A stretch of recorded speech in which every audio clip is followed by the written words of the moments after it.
overnight battles in the West Bank again, with the IDF. More alleged terrorists killed in IDF raids. Attacks forwarded.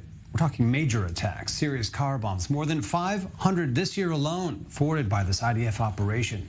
Terror cells busted up constantly, yet seemingly reforming again just through the sheer determination of our enemies. And I hate to refer to Palestinians as our enemies, but these individuals planning attacks against the softest targets in my country are dead set against us all. And on top of this, as if perhaps we even needed a reminder here, Gaza. It's been unbelievably quiet as a front for many months. Not even a firebomb balloon, but the UN, surprisingly, United Nations, gave us a glimpse of the ongoing reality there under Hamas rule, admitting that their Relief and Works Agency uncovered a tunnel directly under one of their many schools in the enclave. This time, we can at least appreciate that they expressed quote-unquote outrage and condemnation at the violation of their facilities. The worst part is, this is Hamas putting tunnels that threaten Israel under their own children's schools. Hard to wrap our head around. Now, to get into all the latest here, we're joined in the studio by retired IDF Colonel Dr. Michael Milstein, now the head of the Palestinian Studies Forum at the Moshe Dayan Center at Tel Aviv University, and also former advisor for the coordinator of the government activities in the territories, COGAT, that's the main liaison body between Israel and the Palestinian territories. Now, thanks for being with us. I want to start on this. Two casualties overnight in this raid here, identified as one guy from the Palestinian Islamic Jihad, another from the Fatah-linked Al-Aqsa Martyrs Brigade. Various armed factions now seemingly coordinating, working together, despite their differences, to fight the IDF right now, or to come and get us here in Israel proper. How complex is this web of terrorist networks that once again seem to be hubbed in Jenin? It goes far beyond that, though. That's right. The event this night, David, in Jenin refugee camp, is not so. This is not a so unique, so different event. This is a part of an ongoing wave of escalation that Israel faces during last Ramadan. But there are two things which are quite unique during the last week. Okay. First of all, when we are talking about this event in Jenin, the clash and the two casualties that occurred during the event, one of them was the Islamic Jihad senior member in Jenin refugee camp. This should be a signal for us, Israel, and also for the Palestinian Authority, that in the vacuum that was created in Jenin, all kind of very negative players are getting in, mainly the Islamic Jihad, but also Hamas. And when we're speaking about Hamas, we should also talk about the last week attack in Jerusalem, the two bombs that were exploded. And now I want to elaborate an assessment. This is not an information, this is an assessment. It was quite sophisticated, quite professional attack. And I assess that a very organized player organization is standing behind this attack in Jerusalem. And I assess that this is Hamas.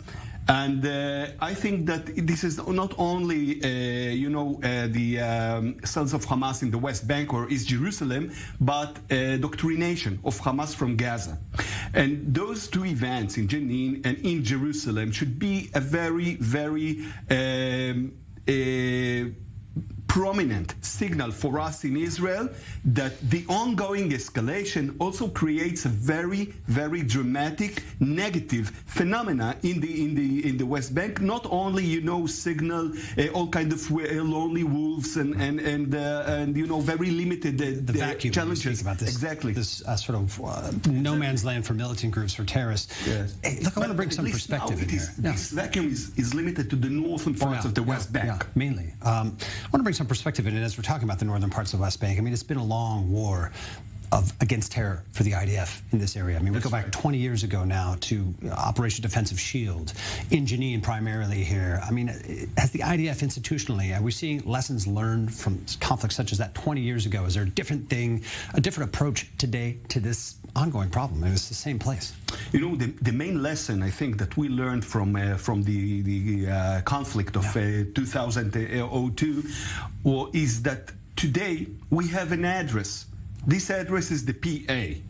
The PA was actually our enemy 20 years ago, 2 decades ago. Under siege in Ramallah at the time. No doubt at all. Yeah. And this time, I think that things are more complicated because in one hand, we should try to, eradicate actually all kind of challenges and threats. Aggressively against the terrorists, yeah. Exactly. But on the other hand, we must preserve the coordination with the PA. We must also push the PA into this vacuum that was created in Jenin. It's a fascinating layer you're highlighting at this point, where it's totally opposite from 20 years ago, where the PA wasn't part of that crackdown. It was the enemy, actually. We're trying to actually continue their sovereignty in these areas, which a vacuum, I think, is the best way you can describe that in Jenin. Otherwise, you're talking about Hamas now. We're looking at Gaza. Okay, UNRWA just gave us this sort of flashing light reminder that, hey, this is still going on in the worst ways in Gaza here, but it's been so quiet. What's going on with Gaza? Is this Hamas just not wanting to draw attention to themselves? Is it busy in these other arenas? What's happening? Well, David, this event of the tunnel under the school of UNRWA was a reminder for us in Israel that although there is a very calm situation in Gaza during the last year, Hamas is always trying to promote military negative steps toward Israel. And we mentioned before the terror attack in Jerusalem, and maybe the